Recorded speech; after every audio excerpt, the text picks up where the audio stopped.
4 minutes to go until we're straight up the Gau. Proper difficult climb, feeling really jaded, but looking forward to it because it is seriously beautiful, isn't it, Paul? This is the beauty stage. Yesterday was the Queen stage, today it's the Princess stage. Last 18. I adore the neutralised style of a Haute Route stage. There's always a delicious, nervous tingle of energy across the peloton and a sense of anticipation. Folk wanting to race to the best of their abilities and also have a little adventure. And this video has bike racing in the most beautiful amphitheatre, one to watch if you want to plan your own cycling adventures and challenges. Stunning. Really stunning, isn't it, Paul? Beautiful. And beautiful objectives also. Live life to the max and take back time lost on stage 4 where I fell from 54 to 76 in the GC. Crispin!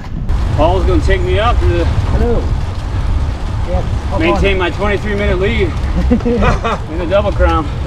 Crispin Del Nero, a true gentleman if ever I saw one, and in the process of completing the Haute Route double crown, comprising the Alps and then the Dolomites. That's 13 days in the saddle, just 1 day of rest in between, and currently in the lead and intent on flying back to Atlanta victorious. I can't believe you're on your second Haute Route in 2 weeks. Yeah, we're done. I'm done. Well, I'm done nearly one. I could have slept until 1 o'clock this afternoon. That alarm went off and I said, fuck your alarm. But very much worth waking up for. And here in cycling heaven, you're going to see me battling it out against those around me in the GC. Plus, the leader of the women's GC brings elegance, panache, teamwork and ruthless execution to the day's events. Thank you. Turns out the start line was after. Yes, that's after the start of the Strava segment for Passo Giau, and that provides conflict with my analytical mind. Anyway, it measures in at 16 kilometres with average gradient 6.5%, but a lot of it's quite a lot steeper than that because there is a bit of a descent in the middle.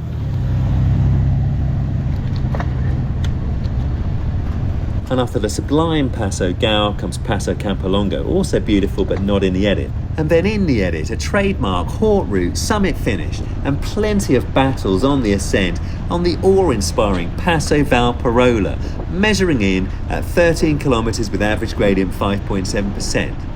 This race comprised the most beautiful 100 kilometres and 2,800 metres elevation that I've ever ridden in continental Europe.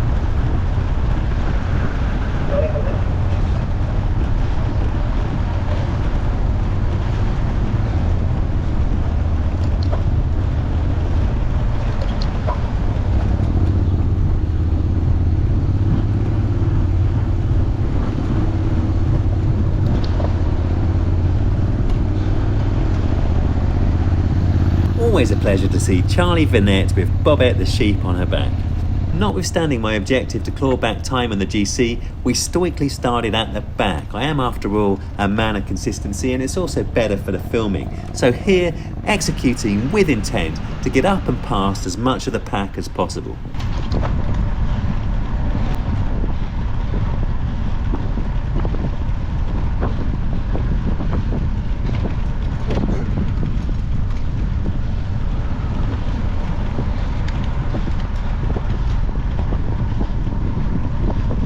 Starting from Cortina d'Ampezzo, Passo Giau is a holy grail climb, delivering beauty and intrigue from bottom to top. And notwithstanding this exceptional first section, just wait until you see the final 20%, where I'm battling it out against Eduardo Max and Toe Wing on GC, truly racing in cycling heaven.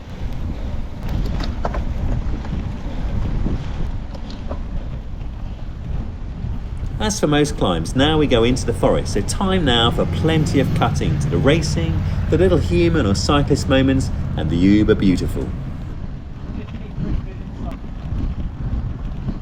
Nice, mate. Oh, thank you. Appreciate that. Oh, yeah. Beautiful one too, sir. Forgive me for another Villiers Zero SLR Owners Appreciation Club as we hit a geological masterpiece of a ledge, but I really liked his out the saddle black on black style.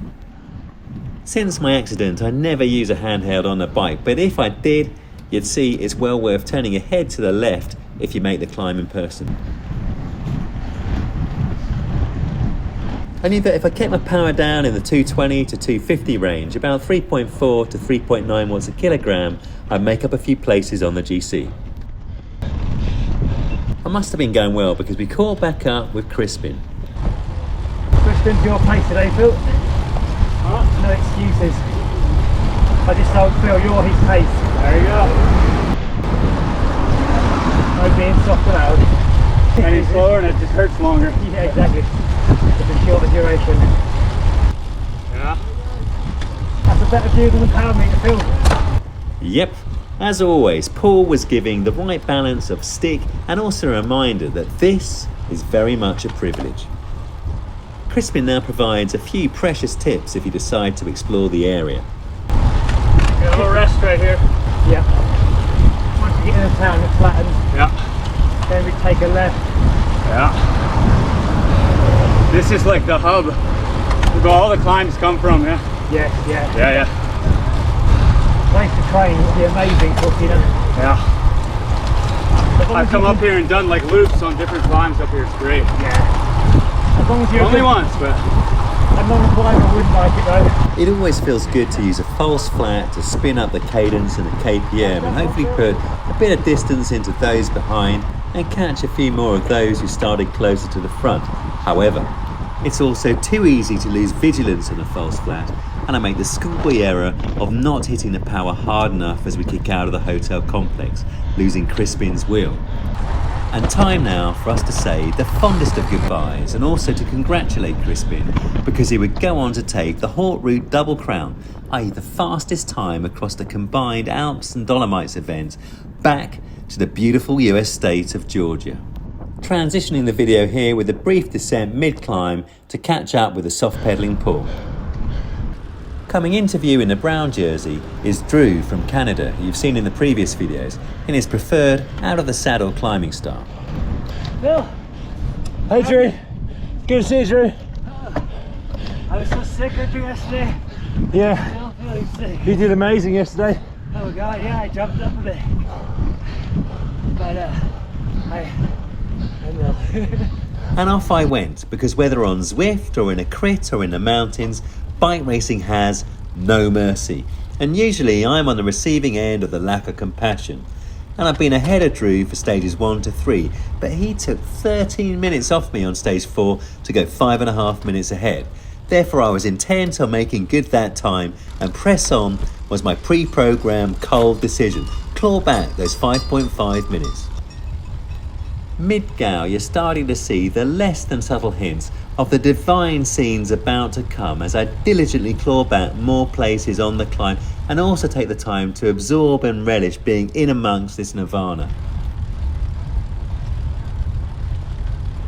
Creeping up behind me and in the black and blue jersey, number 307, Eduardo Zanella from Brazil, my main adversary on this climb when I was also vying with him for GC placing.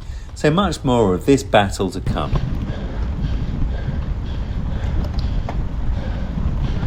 As you can hear from the breathing, it's a hard but controlled effort.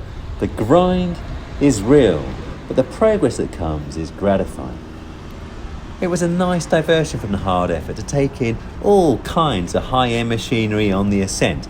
Motorbikes, motorhomes and exoticas such as Ferraris, Porsches and even Lamborghinis.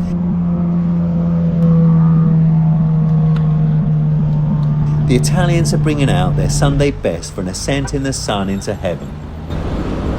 Eduardo, lurking menacingly. Here, taking time off number 249, Toe Wing Tang from Hong Kong. I've been faster than him on stages 1 to 3, but, like Drew, he had smoked me on stage 4 and was now comfortably ahead. And later on, we share an incredible battle towards the summit of Valparola, another geological masterpiece, where no mercy is given. Here, the gateway to the sublime, the majestic and the divine, cycling heaven during a race for placings of no significance, yet somehow profoundly valuable to the individuals involved in our private quest for self-improvement and a life more fulfilling. Responding out of the saddle for a stylish slow-mo defense, and your thoughts right now may well concur with my own that my powers for self-delusion know literally no bounds. Eduardo is joined by red helmet wearing number 186 Max Nunez, and as for Eduardo, he's close to me on GC and intent on leaving me in his dust. Dearly beloved, this is bike racing in heaven, but with no mercy.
As we vector in on the end of the time segment and also the feed stop, the assassin swoop. First Max and then Eduardo. SOS, NMH, need more horsepower or more mental fortitude in reality? But no panic. Certainly not on this grid reference and not with these visuals. It's time to hammer out the tempo and limit the losses. My time at Passo Giau was 65 minutes, averaging 230 watts. And that also included a slow pace in a neutralised section during the first part of the segment, placing me 653 out of the 8,950 who've recorded it on Strava. And on Strava, on these long climbs, pretty consistently, I'm in the top 7 to 10% in the rankings and top 4% in my age group. A decent climb, and now time for a picnic with Sports Tours International. I made a fuel stop to scientifically ingest an optimal blend of carbohydrates, water and electrolytes, aka a Coke, some Haribo and a croissant.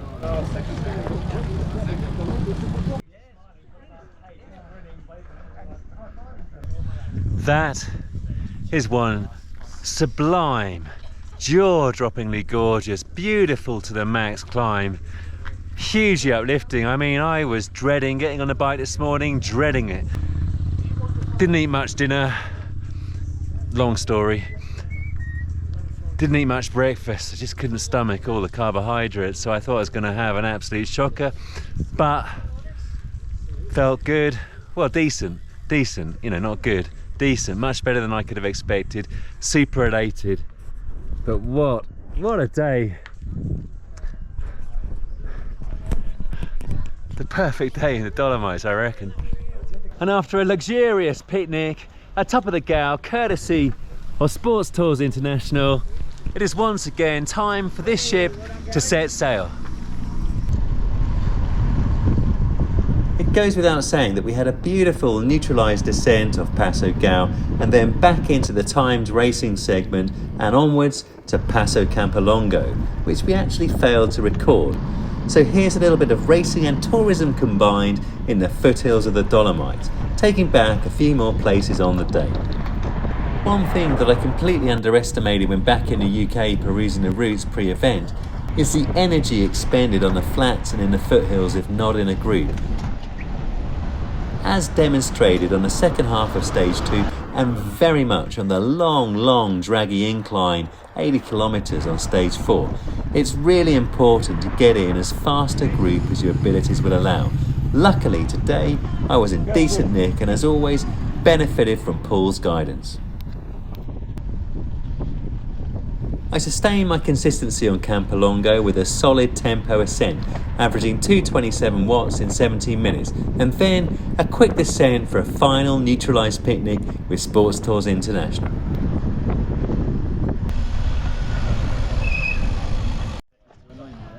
It's a very sad moment this, because it's my last picnic with Sports Tours International. You've got the buffet, Marianne's buffet to look forward to as well. I have the buffet to look forward to, and what a second twice in a day, Sports Tours hold out on the cafe stop, the pinning stop.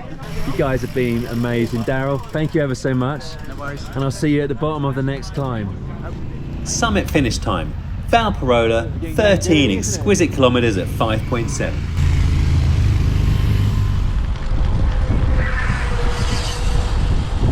In amongst the lush meadows, chalets and the cows with their bells at the base of Valparola, I was implementing the usual plan, targeting the first group in front. But I was rudely interrupted by those with more talent and clad in crisp white jerseys gliding on through. But once again, not the time or the place to panic. Keep the power smooth and be sure to reel in the big group on the horizon, betting as always that my diesel engine's relentless attrition will deliver. As you're starting to see, Valparola is not prepared to play second fiddle to Gau and lays down an extravagant barrage of visual splendour from start to finish. Legs and lungs all feeling decent. I think I got better as the event went on. And reel them in we did. Plus, I got reeled in once again myself by number 219, Dan Land. Just ahead you see the orange jersey of the women's GC leader number 501 from Brazil, Maria Cantanacci, surrounded by her courtiers, with whom we engage in a prolonged and beautiful battle in the pine-scented forests of Valparola. Me and my Villia about to take our revenge on Max Nunes and his specialised Athos, he of the red helmet atop Passo Giau.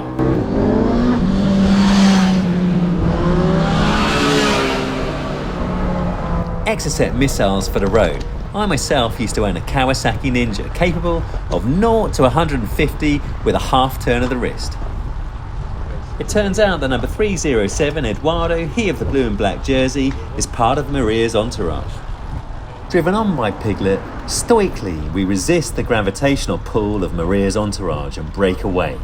Keep watching to see if we stay away.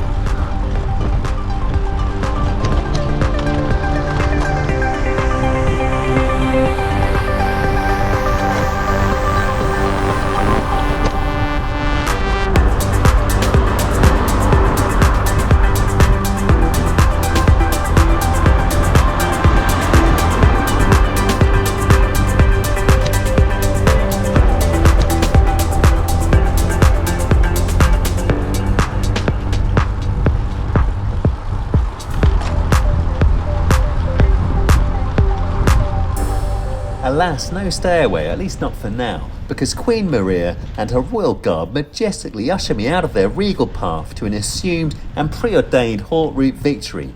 But not so fast. With Horatio, Piglet, Hamlet at the helm, we reciprocate with a vicious, okay, somewhat less impressive than vicious counterattack.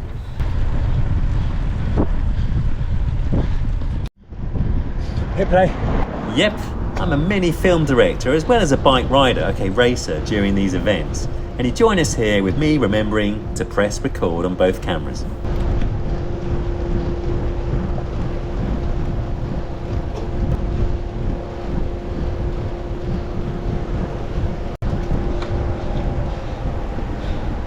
Maria looks very composed and comfortable, but you can tell by my breathing I'm less so. However, check out my Tony Martin face. Relaxed to the max, very much oxygen is being ingested and I feel good.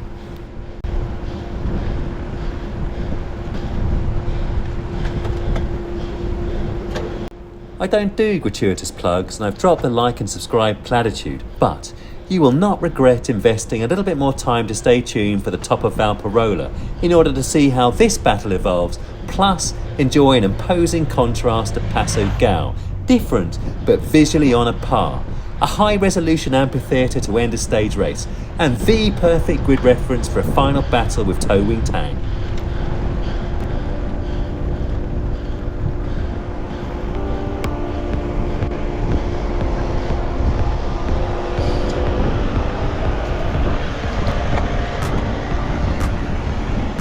And once again we managed to break free, and bridging across to join us comes number 274, Adrià Fontcuberts from Spain. He's higher placed than I in the GC, top 40.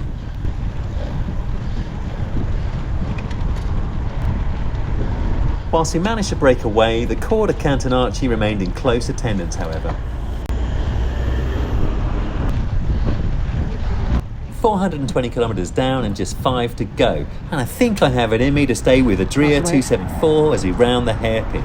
I'm near my limit but controlled.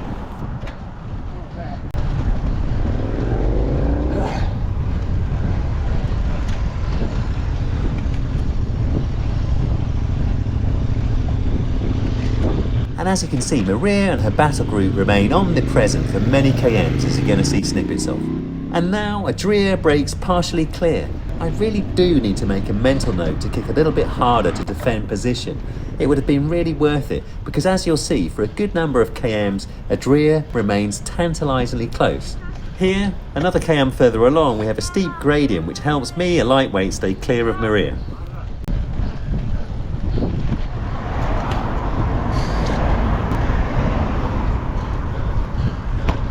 Further up the mountain you can see we've made some good progress into my arrears with Adria, but back behind me, and now we're on the lower inclines, the Haute Route Empress instructs her Imperial Guard to dispose of me.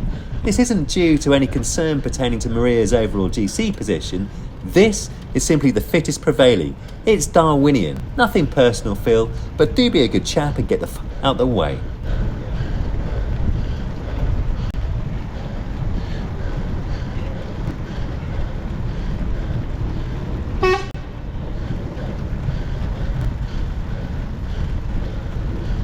I think you'll agree that Maria rides beautifully, calm and collected, elegance personified.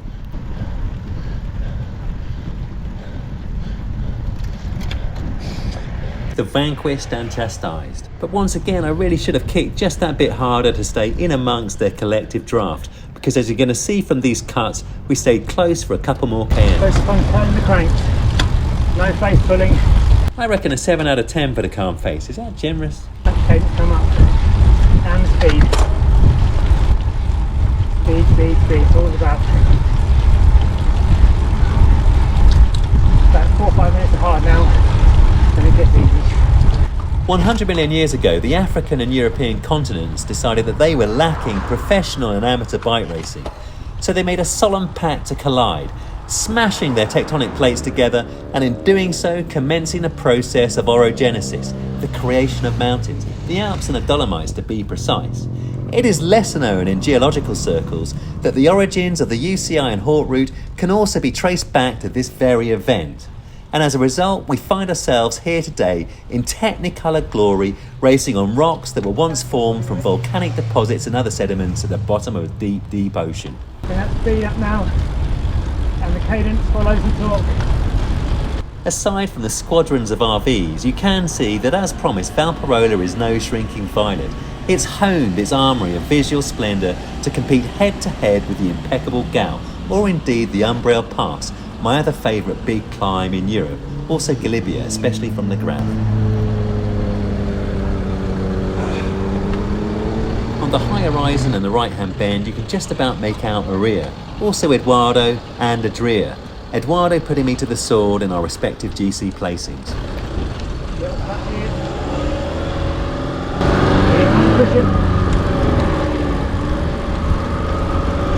Deary, deary me, plenty of clutch being deposited on Valparola slopestone.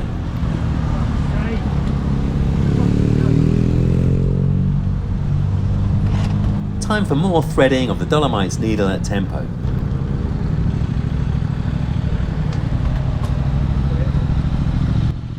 Here, passing a couple of cyclotourists, not in the Haute Route, and whilst I love to explore, cyclotourism without mercy anyone, I'm now fit enough to mix in a bit more racing as well. Closing back in here were number 249 Toe Wing Tang from Hong Kong. Having passed him on the Gau, he must therefore have had a much less generous picnic at the bottom of Campolongo. Anyway, making back time on him in GC was clearly not going to be possible with 1 kilometre to go, but I definitely felt I had the beating of him on this climb. I therefore expected to glide right on past Toe Wing as I had on the Umbrail Pass and Passo Giau. I was also faster on a Monte Badon TT. Here comes the flat. But stubbornly he refuses to yield. So time now for a not exactly battle royale for the inconsequential but personally cherished placings.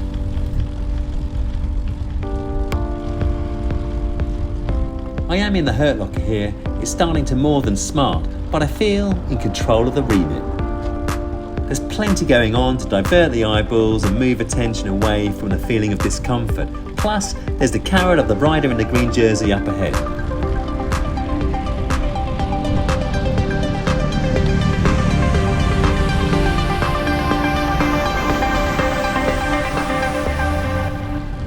Seconds now, back up and over.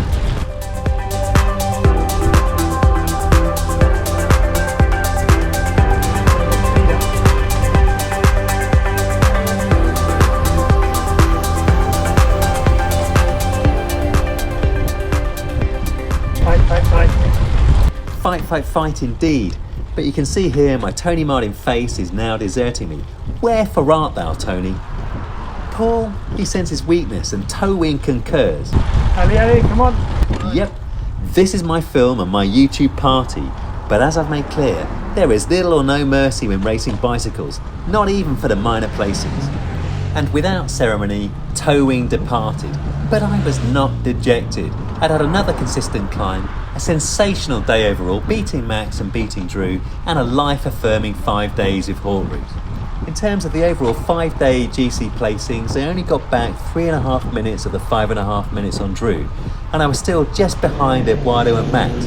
However, big picture, broken neck, broken back, smashed face, smashed teeth, smashed jaw, blood on the brain, lucky to still be able to walk. Fergus, a sight for sore eyes. Good work, Phil. Phil from GB. And broken confidence in 2022, and now smiling like a Cheshire cat in the Jewel of the Dolomites 15 months later. Not yet the finished veteran product, but a good foundation and confidence to work with, as you'll see in the UCI Trade Valley for Racing Gran Fondo. The level of elation is at a peak, and it is medals time. Medals time. Oh, medal and hat time. I love it. Thank you very much. Congratulations. Time for not carbohydrates. I do not want to eat a carbohydrate. Time for a beer with Jane and medals. Paul, I could not have done this without you. Paul has given me mental fortitude where there was no mental fortitude. I've learned so much from Paul all year, starting, well, last 3 years, but in Tenerife we build and build and build, and he's got my climbing craft a hell of a lot better. Not perfect, but a hell of a lot better. Anyway, I'll report back. I always doubted myself ahead of this, and while the placing isn't great, I'm really happy with the climbing, and I feel such a sense of achievement. I haven't felt a sense of achievement like this in ages. And I should thank Jane for bearing with all the training, the little trips down to Porlock for the climbs, Tenerife with Paul, Nice with Paul, all kinds of training, and not spending time with Jane led to being able to complete this. But Paul, thank you ever so much. Pleasure, thank you. I could not have done it without you. Seriously, no, I couldn't. The mental fortitude would have deserted me. And look, we have another picnic with Sports Tours International. Cheers. Thank you ever so much for all the support. Massively appreciate. Couldn't have done it without you all. Thank you. I wish all customers were like you. Sorry? I wish all customers were like you. Yeah, well, I wish all companies were like Sports Tours. Thank you, you guys have been brilliant. Appreciate it.